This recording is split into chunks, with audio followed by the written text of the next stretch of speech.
Hey, good morning, everybody. I'm Brooklyn's own Toddy D. This is my first audio podcast. I'm hoping this will be the first of many. That all depends if you, the listener, subscribes to my page and actually enjoys what I have to say.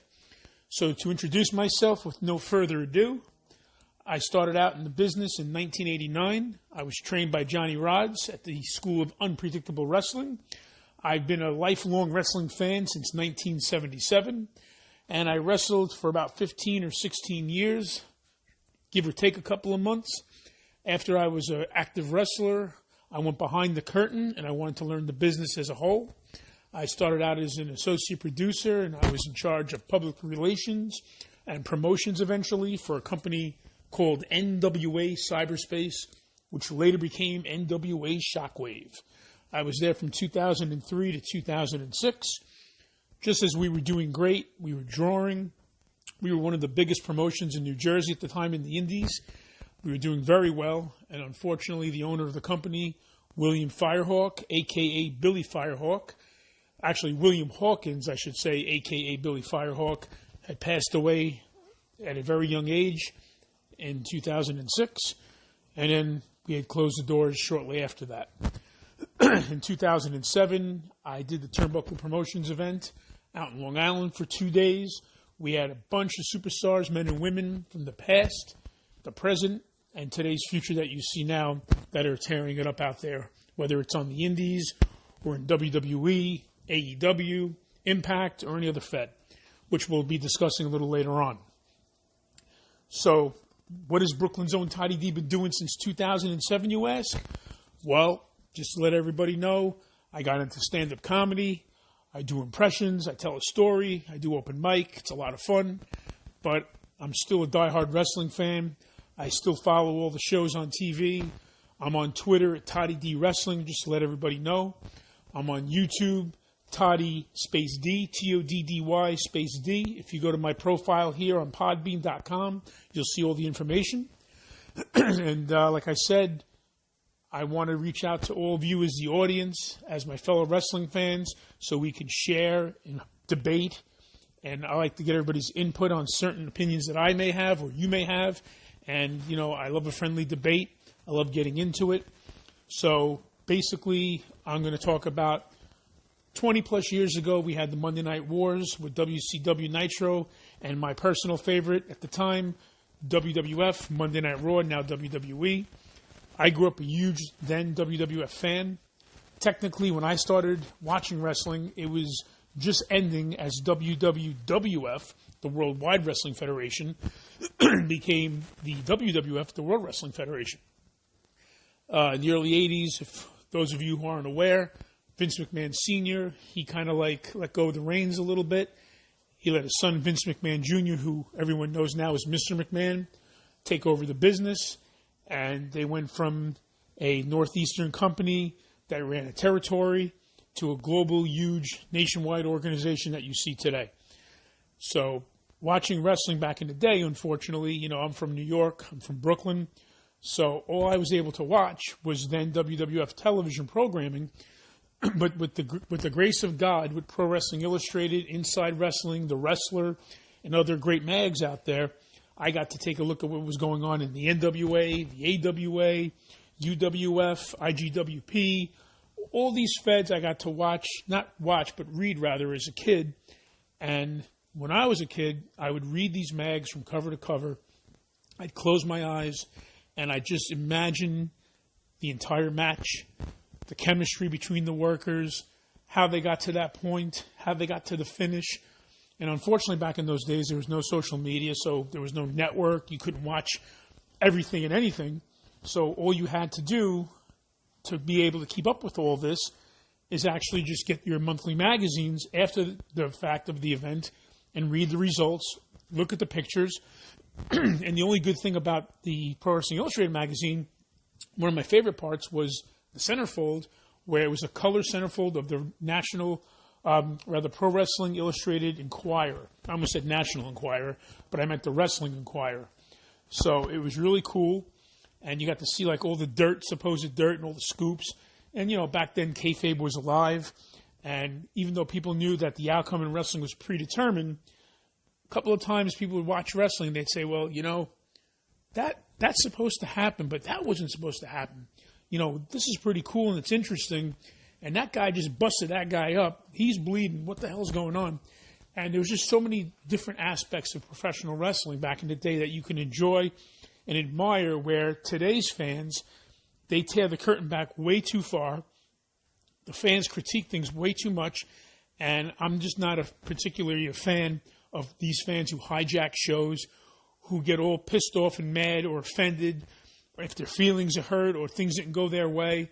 And I really noticed this back in the Royal Rumble a few years ago when everyone wanted Daniel Bryan to win. And, I think Roman Reigns was the winner. And the crazy thing was, I think the 30th entrant, they were all anticipating and hoping it would be Daniel Bryan. And when Rey Mysterio came out, like I said, I've been a fan since '77, and I've seen and read about all Rey Mysterio's matches, and I can't remember one time that Rey Mysterio was booed out of a building. And on that particular night, he was booed out of the building at the Royal Rumble because the fans wanted Daniel Bryan. Not for nothing, they can't always get their way. When I was a kid, we didn't complain about stuff like that. We watched, we appreciated, and we just enjoyed watching whatever was in front of us. Also, back in those days, they had nice slow builds. They don't have that anymore. If you guys remember, prior to WrestleMania 5, when Savage and Hogan were the Mega Powers. Oh, yeah, the Mega Powers. Freak out, freak out. Well, back in those days, Hulk and Randy, they were tearing it up. They were the Mega Powers. They were doing great. And little by little, you could see the jealous eyes of Randy Savage, not liking the way Hogan was supposedly looking at the lovely Elizabeth. And then little by little in matches, you would see a little disconnect. There were little teasers, but they would stretch it out for months on end. That's what's lacking today in wrestling. They rush too many matches. They don't build rivalries. And in my opinion, there's so many pay-per-views now that one pay-per-view to me wasn't better than the other and doesn't have any more meaning than the last one because they just throw two guys together and they make them wrestle. I mean, where the hell is the build? There's no slow build. There's no storyline. These Hollywood writers, in my opinion, have to go. And I feel that wrestlers should be able to have a little bit of more creative control. And if Vince McMahon, doesn't believe in them or trust them, then I feel that these people shouldn't be called up yet to the major leagues and should still own their crafts, whether it's at the Performance Center or at, great wrestling schools around the world. There's a ton of them. You have the Monster Factory. You have the Wild Samoan Center. You have the Unpredictable Johnny Rods. You have the Dudley Boys doing training. I mean, I think even Tyler Breeze now, if I'm not mistaken, has a wrestling school.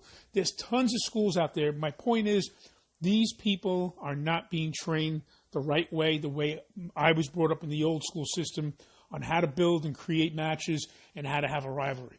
And as far as the creative writers are concerned, whether it's WWE or any other organization, you need to hire men and women who know the product, who are fans of the product, and who actually believe in what they're writing that makes sense, not just throw some BS thing together and call it a rivalry or a match or a pay-per-view. You need to be more creative. You need to get your shit down. That's just my opinion.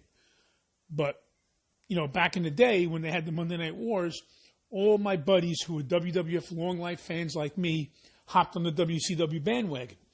And they were like, oh, they're going to blow away WWF. This is the new thing. Eric Bischoff is awesome. The storylines are more hardcore. It's their own person, but they're just turned up higher volume of who they are in real life. This is really cool shit. I didn't disagree. But the bottom line is, I know Vince McMahon, not personally, but I know the individual that he is, the kind of guy he is, and he'll be damned if he's going to be number 2. So I said, okay, he doesn't have the money that Ted Turner has, but he's got the wrestling knowledge, the creativity, and the ability to pull off kick-ass 5-star matches, bring the crowd back in, take a step back and say, okay, all the cartoonish bullshit that worked in the 80s is not going to work in the 90s, so I need to fight fire with fire, get my shit together, get more creative, and put out a better product, a more hardcore product, with guys that are themselves with the volume turned up. So then you had guys like Stone Cold Steve Austin. Before he was Stone Cold, he came in as the ringmaster. He got his shit together. He found, a better character in Stone Cold. And then you have guys like The Undertaker, Triple H, Shawn Michaels, Kurt Angle, Jericho. The list goes on and on. These guys were the epitome of the Monday Night Wars. They were the epitome of the Attitude Era. They were great. They were awesome. And this is why eventually, not only did WWF finally, after 83 weeks, beat WCW in the Monday Night Wars, but Vinnie Mac purchased them and, took them and bought them out of business. But the bottom line is this.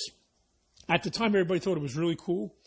The first thing I thought about was, well, Vince McMahon purchased WCW. Now what? He owns everything. He crippled his competition, which he was setting out to do. Okay, kudos to you. But now I got a question, bro. Where's the competition? What are you going to do on the next Monday night? So then after that happened, I felt that at that point and on, not right away, but little by little, slowly but surely, WWF got less creative. They really didn't give a shit what kind of product they were putting out there because who was their competition? Then TNA? Listen, I'm not here to crap on TNA at the time, now Impact Wrestling or any other company, but let's just face facts. When WWF beat WCW and purchased them, they had no real competition. So now we're going to fast forward into 2019. Chris Jericho signs with AEW Wrestling. The Khan family's got mucho bucks. I've always been a huge fan of Jericho. I think the guy is so innovative and creative that it's crazy. He goes from a guy saying you just made the list. He was the Ayatollah of rock and roller. He ran with a fat guy named Ralphus, and he was still over as hell. And now he's reinvented himself, not just physically looking with the long hair and the extra tattoos. He comes out in the gangster cap, and he's just, the little bit of the bubbly, Le Champion. Chris Jericho is awesome, and the guy knows what he's doing. And, my opinion is this. The Wednesday Night Wars can be really awesome, but AEW has to start focusing less on WWE and NXT, and AEW needs to focus more on themselves as an organization and try to distance themselves and at the same time compete with NXT, if that makes any sense. They need to invest in their performers. They need to worry about their own storylines, their own organization, and their own outcome with not just getting ratings, but putting on the best matches they can for their fans and entertaining the fans as a whole.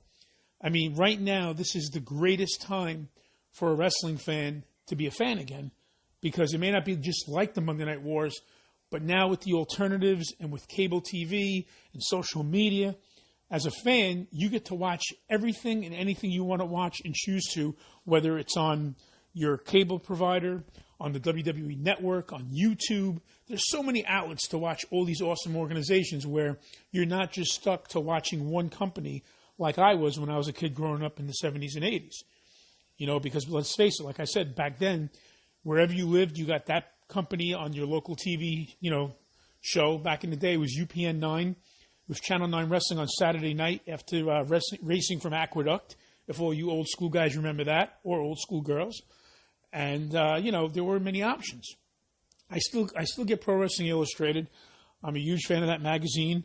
It may not be the same like it was back when I was a kid, but it's still a great magazine. I know Bill Apter very well. He worked for the company I work for. We keep in contact. We follow each other on Twitter. And, it's just an all-around great magazine. I mean, back in the day before WWF had their own WWF magazine, they had the old magazine called the Victory Magazine.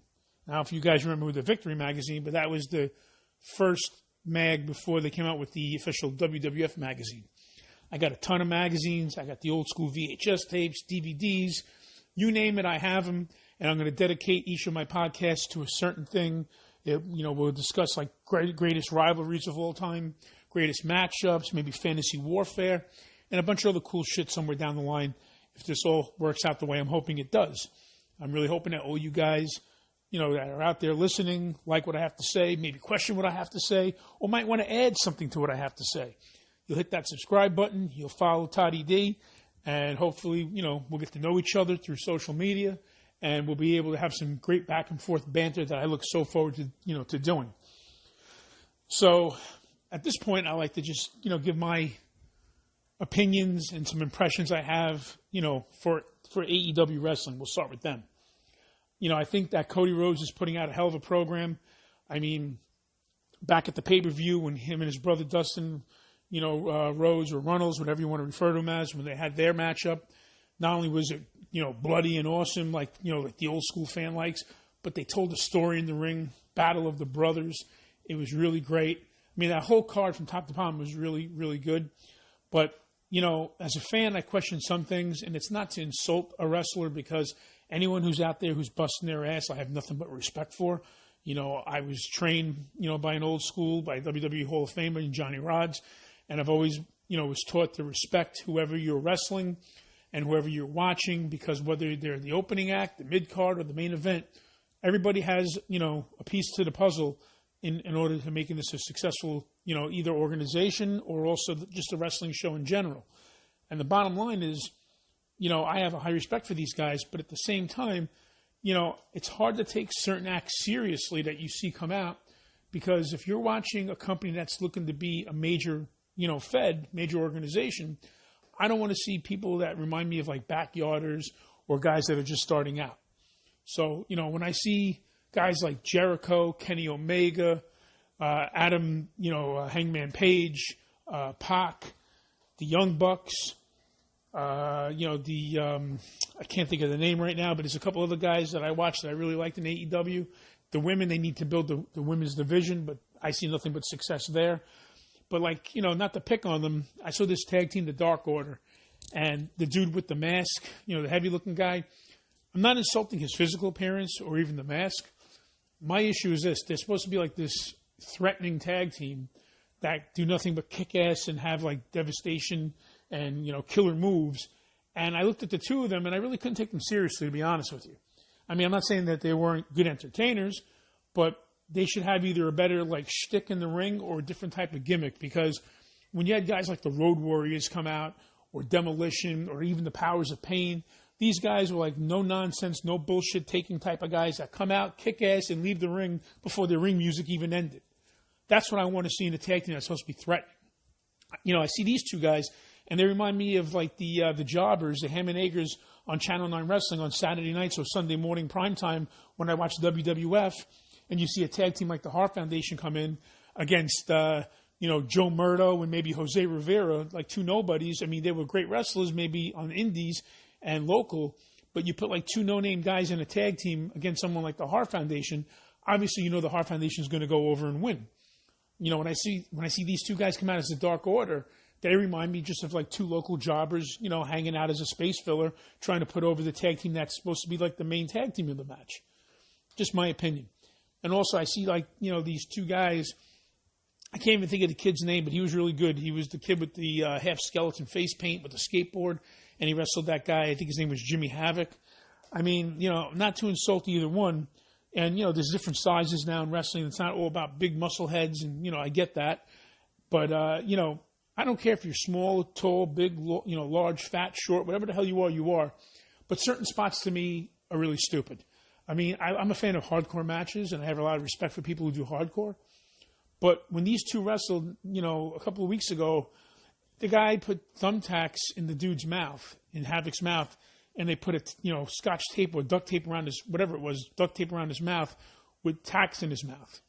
I mean, I don't know. To me, that's not hardcore. I just think it's stupid. But again, my opinion. So I'm hoping to see less of that kind of stuff in AEW and more storytelling and more wrestling. And actually, like they said, they were going to do like no really backstage segments, I guess the way WWE does. I mean, I love watching wrestling, but I hate it as a fan when I put on Monday Night Raw at 8 o'clock and I don't get my first match till almost 8:20. So there's a lot of bullshit going back and forth with WWE Raw and probably even SmackDown. So hopefully they'll stop doing that. But AEW vows that they're not going to do that. So hopefully they'll keep their word. But also at the same time, they're talking about, they meaning AEW, they're talking about wins and losses. Now listen, if I want to talk about wins and losses and that type of stuff, I'll watch boxing, UFC, MMA. This is wrestling. I mean, it's entertainment. I don't give a damn if someone wins one week and they lose the other week. It's all about winning and losing and putting each other over at the end of the day. Some wrestlers back in the day were so awesome and devastating that they didn't even need titles. Should they have had a title run? Of course. In my opinion, Mr. Perfect should have been heavyweight champion. That's something that we'll talk about later down the road when he was feuding and having his rivalry with Hulk Hogan.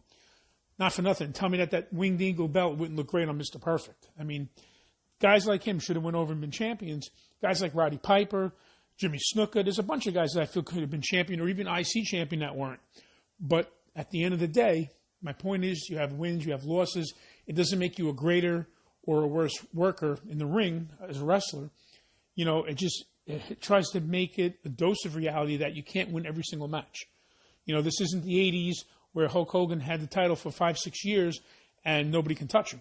I mean, it worked for back then, but it really doesn't work now. This is a more faster progressing era in wrestling where what works one week may not work the next week. I mean, I think there's too many title switches also at the same time. I mean, Charlotte Flair just lost to Bayley on SmackDown. Why? It's very simple. Charlotte Flair won the title at Hell in a Cell. So that made her a 10-time champion. So what is WWE looking to do? Obviously, little by little, they're making to look Charlotte be a 16-plus time champion so she can top her dad, Nature's record with more than 16 world championships. And I think it's bullshit the way they, speed things across. I mean, she's only been wrestling for 4 or 5 years, and she's already a 10-time champ. I mean, enough's enough. Give some of the other girls a chance. Let's spread it out to everybody else and give everybody a chance. I mean, not for nothing. I think it's bullshit that one person gets to have the nod and the others have to suffer because she's being groomed because of her daddy. Just my 2 cents, just my opinion. But from what I understand, of course, the first week of SmackDown on Friday nights got major props because it was the first week. They had The Rock. They had a lot of big stars there. But I heard the ratings dropped since that first week, and they got worse. So, hopefully that'll not be something for more things to happen in the future because, Fox just purchased them for $1 billion, and for them to have shitty ratings the second week doesn't tell me much about their future. But, hopefully it's just a temporary thing. So now AEW Dynamite's running on Wednesday nights with NXT. And, I happen to be a fan of the NXT wrestlers. I never watched it religiously on the network on Wednesday nights. I would catch replays here and there. But to be honest with you, what I do is I watch AEW Dynamite live. I DVR NXT. And sometimes even if I forget to DVR it, it's not really a big deal because I have the WWE network. So now if I were WWE, I would not put the NXT Wednesday night show that's on USA, that's running back-to-back with Dynamite, I would not put that show on until at least a couple of days after the fact. So that way people would be forced to either DVR Dynamite or NXT, AEW or NXT, and not just always, record one of them over the other knowing that they can watch the other one at any time. At least don't put it on right away. Wait till, AEW, if they get their own network, then technically it wouldn't matter on which one you watch live first because then if you have the network for both, you can watch the replay any given time. I just think that by WWE putting it on the network right away is basically not making it an official live, Wednesday Night War. And again, that's my opinion. I'm a big fan of wars and competition, and as a fan, I love it either way. But, if you really want to consider this a Wednesday Night War, to me, or any day of the week, I think it would be more of a believable war if I won't say Raw because they've been around for over 20 years, but have, AEW Dynamite eventually go up against, WWE SmackDown. Because SmackDown is like the middle, wild card type of, show between Raw and NXT. In my opinion, AEW is new, it's fresh. They go against NXT on a regular basis. I think AEW is going to win every time. But watching AEW last week, I thought the show was great. I think Jack Hager coming out, formerly Jack Swagger, was a great addition. I feel that Jack Swagger of WWE never got the opportunities that he should have had. I feel that when Rusev was undefeated and he was, beating everybody, I thought it would have been a perfect opportunity to have Swagger come in and beat Rusev for the, United States title, not have John Cena. John Cena had enough accolades, not to take anything away from the guy. I think he's great. But I thought that would have been a perfect opportunity for Jack Swagger to shine and become the United States champion with the whole We the People. I thought it would have been a great gimmick, and he would have went over real well with it. And I feel WWE dropped the ball on that. But now, fast forward to Jake Hager being in AEW, I think it's awesome. I thought the highlight of the night was when all these smarks started chanting We the People, and Jericho just shut them right down. He said, hey, that's old news. That was a stupid, decision on creative. That's buried. It's dead. and he brought all the attention back to himself cutting his promo. That is definitely showing the true veteran and professional that Chris Jericho is, and I thought it was great. The only thing I was not a fan of was the name of this faction. When I hear the Inner Circle, I almost called them the Inner Circle Jerk, because they're nothing, they're not, there's nothing wrong with the people in that faction. I mean, formerly LAX, this Sammy Guevara kid, I think he's going to be great. That match he had with Cody was awesome. Having Jake Hager and, Jericho together in that faction, I think it's going to be nothing but, awesome. But I could think of so many better names than the Inner Circle. And if anyone, listens to this podcast and has an opinion of what name they should call this Inner Circle instead of the Inner Circle, please by all means let me know. I was just very shocked that that's what they came up with, where Chris Jericho not only is a master of reinventing himself, but the guy is like king of the hashtags. Let's face it. Le Champion, a little bit of the bubbly, and anything else this guy comes up with, he turns something that sounds silly into pure gold. And I'm not knocking him, I'm not doubting him, but this Inner Circle name is really weak. They could have had so many better names in the Inner Circle. Just my opinion. But hopefully as the weeks progress, it'll be like the Viking Raider name. We won't think about it so much, and we'll appreciate the entertainment value of the team, or in this case of the faction. And hopefully eventually that name will be really not thought about or discussed or even critiqued, and we'll be able to enjoy the faction more than the name. And speaking of factions, I'm hoping to see more factions develop in AEW. I think it's awesome that Tully Blanchard is, managing the Perfect 10, Sean Spears. People are knocking him, saying he should have been something by now. I just feel that sometimes if a wrestler who has potential doesn't get over right away, sometimes it's their fault for not being creative enough. But at other times, if creative doesn't have anything for them or gives them that opportunity, there's not much that they can do as a performer to get over with the crowd. So maybe he's been at the wrong place, at the wrong times, and now he's in the right place at the right time. So hopefully he'll go over and shine. I like, formerly Dean Ambrose as John Moxley in AEW. I think he has a lot to offer. Hopefully this feud with Kenny Omega and now with Pac, injected into the feud will make it really interesting. I mean, I really don't call this a Wednesday war because I watch strictly AEW. Not that I'm, jumping on their bandwagon, but I just choose to watch them live over NXT. But like I said, once AEW's over, and if I'm not too tired, I DVR NXT, so I'll watch it that night, or I'll catch it the next day on Thursday when I get home from work. And the problem with that is, though, if I'm on social media all day, I know who won and what happened, before I get to watch it, which I don't like that. So for the most part, I try to fight sleep and watch it on Wednesday night right after AEW. But, that's just what I like to do. I'm a diehard Yankee fan, looking forward to Game 2 tonight. And I'm also a big-time Steeler fan since also 77 or 76, around there. And we're having a really rough season so far, so hopefully we'll get a win tonight against the Chargers. Let's hope for the best. Let's hope that this rivalry with the Yankees and the Astros will be a little different from 2 years ago, and this time we as New Yorkers and as Yankee fans will get to go over, so to speak. And hopefully the Yankees will progress and get over to the next round and make it to the World Series and become champions once again. One can only hope. But I got to say, this has been a lot of fun. I'm enjoying doing this. I'm hoping to do it more. I'm looking really forward to hearing from the fans and hoping you guys subscribe to my page. And as I mentioned earlier, I'm on Twitter at Toddy D Wrestling. So that's at TODDYD Wrestling. So check that out. And also check me out, Toddy D, on YouTube. And as I mentioned, you go to my profile here on my Podbean podcast website. You'll see all the information, all my credentials. And hopefully you'll follow me and we can become friends and we can have our own little personal verbal rivalry and get to know each other and see, what makes each other tick, see what we agree on versus what we disagree on. Like I said earlier, I'm always up for a great debate. I'll probably be doing this podcast 1 to 2 times a week, maybe more, depending on what's on Toddy D's mind. And, we'll have a lot of fun. We'll shoot the shit. We'll shoot the breeze. And, we'll get to know each other and it'll be a lot of fun.